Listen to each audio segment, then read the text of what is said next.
There's been a lot of like tenseness. It's been very tense. Holy shit. Okay, one more time. Hey makeup friends. Recently I posted a video where I talked about the 10 eyeshadow palettes that I would keep if I could only keep 10. And for that video, I took the approach of building a curated set. So I was really combing through my collection and looking for the palettes that would offer the most versatility out of a 10 palette collection. For today's video though, I'm going to be sharing 10 palettes that I wouldn't want to part ways with for sentimental reasons. Let's get into this.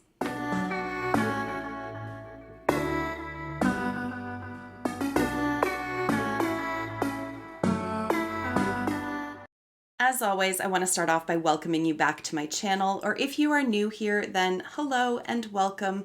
My name is Kara, and on my channel, we like to mix beauty, brains, and the occasional F-bomb. Quickly, the makeup that I'm wearing on my eyes is the new Retro palette from Natasha Denona, and on my lips, where is it, is one of the new lip clays from Kaleidos, and this is in the shade Scorpion Fruit. All right, now let's get into the video. So I have 10, well, technically 11, but 2 of them are sort of like a 1-2 punch kind of deal. So I've got 10 palettes in front of me, and we're just gonna go through them in no particular order. I'll share with you why it is that they're special in my heart, and that will be the video. So first up, let's talk about the smallest of the palettes. This is the mini Stoned Vibes palette from Urban Decay. And the reason why this little guy means so much to me is that this is actually the most watched review on my channel. I don't know why, but it is. I suspect part of the reason behind it is that I think I was like the first one to get the video up. So this became available in Canada before it was available in the US for some reason. And here in Canada, it was also sold on its own, whereas in the US, it was part of like a collection or a kit. So this one cost me, I think, $30 Canadian, something like that. But I remember calling the Shoppers Drug Mart at the north end of the city. I live on the south end, asking if they had it in stock because they're the only one in our city that sells Urban Decay in store.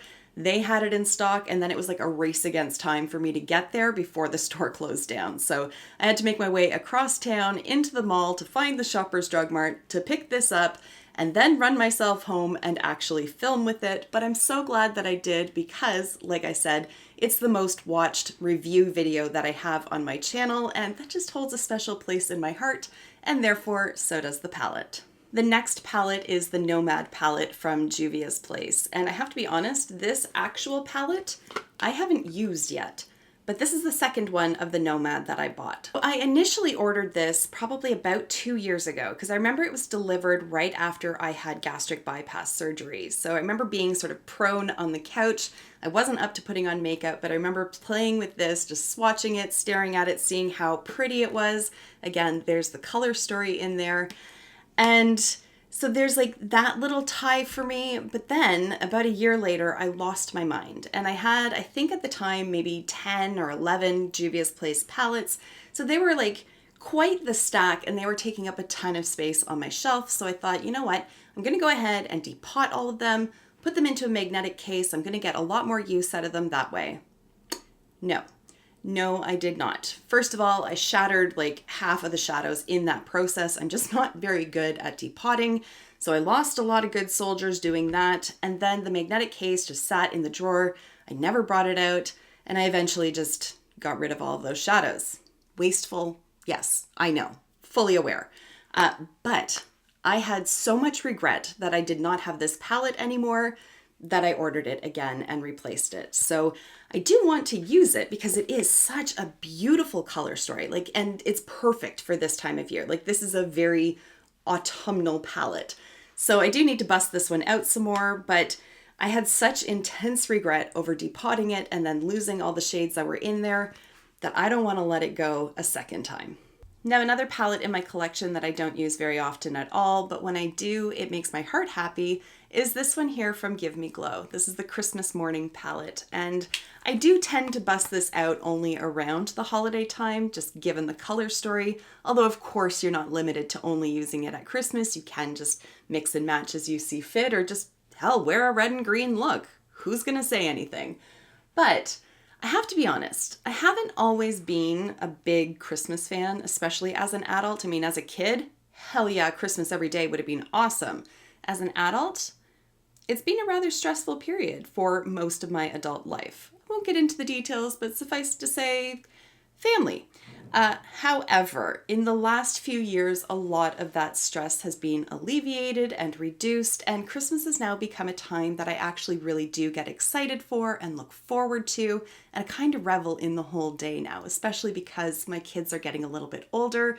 Bennett's aware of Santa Claus and the whole gift giving thing, and I get so excited to see them be excited. So I have all of that going on around that time of year anyways, and so I just have that positive association with this palette as well. So that's why I want to keep this one. Now, if you'll recall at the beginning of the video, I said that I technically have 11 palettes, but one of them is sort of a combo deal, and that's because it's this one here. So this is from Melt. This is the Amor Eterno collection. So on the one hand, you have the Vita palette, and over here you have the Morte. So I'm kind of dealing with them just as if they were one palette. These palettes are gorgeous. I mean, this one here, this is Vita. Beautiful, beautiful autumnal kind of color story. And then Morte. This one needed to have like a hold on to your butts kind of warning because it's gorgeous. It's so rich and moody, but there's enough light shades in there so that you can have a brighter look. You're not just relegated to only deep, dark, smoky looks with this, but my God, does she ever do nice, deep, dark, smoky eyes. I love the play of the burgundy with the navy. It's just, this palette is right up my alley. But take it back a step and look at that outer packaging. Oh, if I could turn it around. Oh my gosh. Like, this is the most stunning package. I absolutely love them. I would not want to separate them because it's just not the same if you only have one. Putting them together, hell yes. Hell yes. And because these were so limited edition and you can't get them anymore, although to be fair, the Vita one seems to crop up every now and then, but Morte, you're only going to find it for some astronomical price on like Poshmark or eBay. Because I can't get my hands on them again, I am not voluntarily getting rid of them. Like, I will fight you for these palettes. So they're not going anywhere. Now this one here is from Odins Eye, and this is part of the Saga of Freya collection that they put out just a couple months ago. This one in particular is the Freya Saga palette, and it's basically two palettes in one. And what it does for me is it just reminds me of being a kid. I had a lot of little like mini book collections that looked very similar to this. They were housed in like a little box and there might have been like 5 hardcover books in them, but they were all about this size. And it just brings me back to like hiding under my covers with a flashlight, reading books after bedtime. And it just makes me happy. Just like the cuteness of it, how petite it is, the fact that it looks like a little book. The color story in here is beautiful as well, but it's the nostalgia for me with this packaging that really just makes me feel all happy inside, and I don't want to get rid of it. I don't think any of these, like which palettes would I keep kind of videos, no matter what spin I put on it, I think I would find place for an Adept Cosmetics palette in any kind of video like that, and this one is no different. So this is the Kodan palette, and first of all, freaking stunning. Like, it's so beautiful, and I cannot get the camera to show you some of those duochromatic shades that are in there, in particular this one here and this one. Suffice it to say, they are stunning, absolutely beautiful shades. And basically everything from Adept Cosmetics just makes me so happy. Like, I'm so appreciative of the support that I have from the brand owner. She is just so lovely. She sent this to me in PR. She sent the other palettes to me in PR. And I just, like, every interaction that I've had with her, even before she was sending me PR, just like as a regular consumer, she's just lovely. And so all of these palettes, first of all, they're beautiful and they're unlike anything else that I have in my collection. But then you go that additional step of having a nice connection with the brand owner herself. It just kind of all comes together and culminates in palettes that I wouldn't want to get rid of. And these palettes just, they just make me so happy. Like every time I open up one of these palettes and just look at them, they give me the warm fuzzies. This one in particular, I remember when it was like delivered to me, I instantly just took it outside. We live in like a townhouse complex here, but we have not really a park, but like a yard area with really large rocks. And it's just a very pretty like park-like setting, if you will. But I remember I took it over there. The sun was starting to set, so I was kind of racing against time there, doing swatches. People are driving by, giving me the craziest looks, but I didn't care because this was so beautiful and I was so excited to share the swatches with everybody here on YouTube and on Instagram. And I just didn't care. I had one of those like influencer moments, if you will, where people are like walking by and give me weird looks because I'm sitting there like moving my arm and trying to take pictures of it, but I didn't care because it was well worth it. These are palettes, all of these Adept Cosmetics palettes that I have, these are palettes that just have a very special place in my heart, and I will not be getting rid of them anytime soon. Sultry from ABH. I remember when this was first announced and looking at pictures of it online and just thinking, that looks like the most boring palette I've ever seen. Pretty packaging, boring palette. And then I was at Sephora with my best friend Erin and they had it on display and I swatched it and immediately added it to cart because it's so beautiful in person. And I'm really glad that they brought it back last year, and I really wish that they would add this to their permanent line because it is such a beautiful and staple palette. But it just reminds me of that moment of being there with my friend. And Erin and I were both swatching it. I can't even remember if she bought it as well. It's entirely likely that she did as well. I can't remember. But we used to go like every other Friday. We would have dinner and then we would go to Sephora, or the opposite way. We'd usually go to Sephora first until the mall closed, and then we'd go for dinner after until the restaurant closed, and then we would part ways.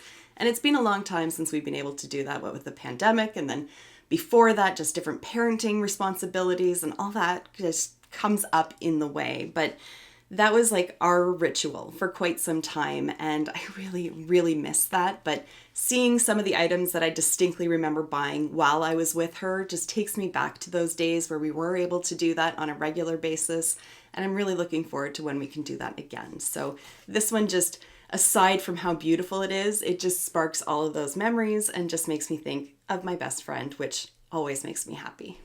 Now, speaking of friends, I would be remiss if I didn't mention this palette here. This is Club Nebula, which was the collaboration between Kaleidos Makeup and my friend, Angelica Nyqvist. And first of all, I mean, this palette is stunning. Angie did a fantastic job on this.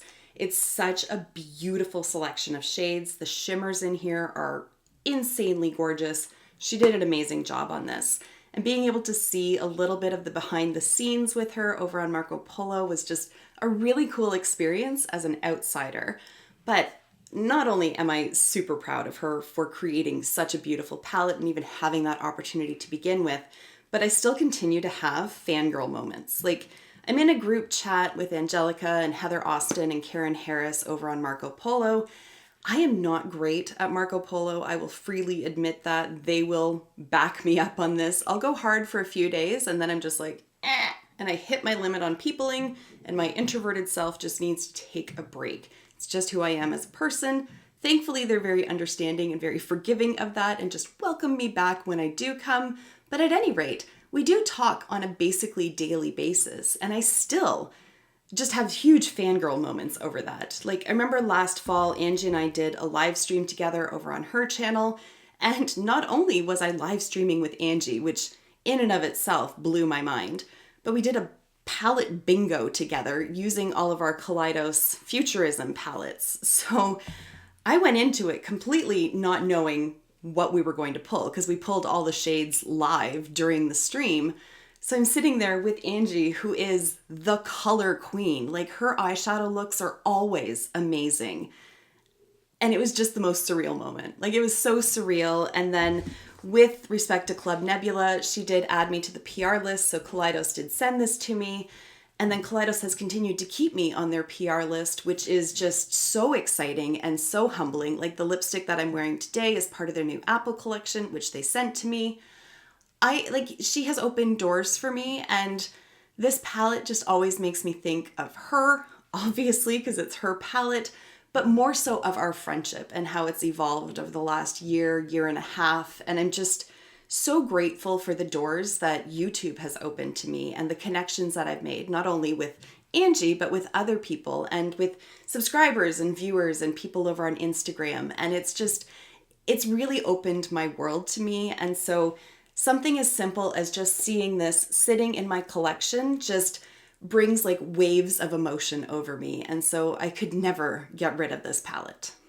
We're down to the last two. So the next one is going to be Blueberry Muffin from BH Cosmetics. This was my gateway drug into BH. So here is the color story. This one, I think it was Angie who was talking about it and saying how much she really enjoyed it. So I was like, you know what? I'm just going to pull the trigger. I will try BH. Angie says it's good. It's good. I'm going to give her a try. Here we are, and I have like 20 of their palettes now. Like, it's ridiculous. I have an entire drawer devoted to BH Cosmetics because I love them all so much. So this one was the gateway, like I said.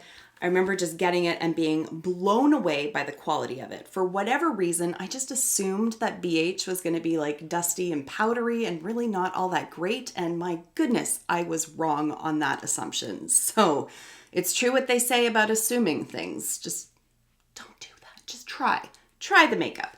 So obviously this opened the door to BH for me. And like I said, I have a ton of their palettes now, including this one here, which was their Lunar New Year release from earlier in 2021.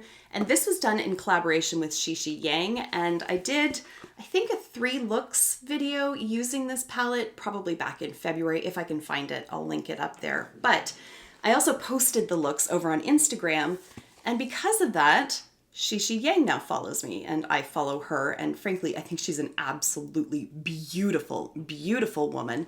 But seeing her interact with my content is just mind-blowing. Like, again, it just comes back to being super humbled that somebody who has as big a platform as her takes the time to look at my makeup posts and double tap on them. Like, it just, this whole social media thing just kind of blows my mind. Like, it truly does. I've been in it for 4 years now. My channel just recently had its 4-year birthday, I guess, or anniversary. I don't know how we would term that.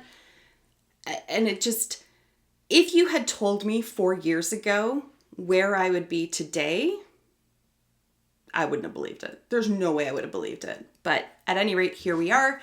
And so thank you to Blueberry Muffin for opening those doors to me and for showing me a world of very affordable yet very high quality eyeshadow palettes. All right, now the last palette that I want to talk about is housed in controversy. So if you are like adamantly opposed to Jeffree Star or Shane Dawson, you can X out now. I've saved this to the very end so that you could see the rest of it and not be offended by this palette, but I gotta talk about it. Conspiracy. Sorry, side note, there's a fly in here and a very sensitive microphone. So if you hear buzzing, that's what it is. I apologize, I can't do anything about it. Anyways, I don't know how in the hell I ever got on Shane Dawson's radar. No clue whatsoever. That was like over 2 years ago. I had a tiny channel at that time. And somehow I became one of the YouTube creators that he watched. I don't know how, but there it was. And then when he did the series of videos with Jeffree Star, a couple clips from some of my old videos were included in that series. And when I say I nearly fell off my chair at that point, best believe I nearly fell off my chair. Like, I damn near had a stroke when I saw my face in those videos.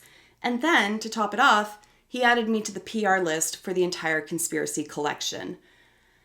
Now, tides have turned.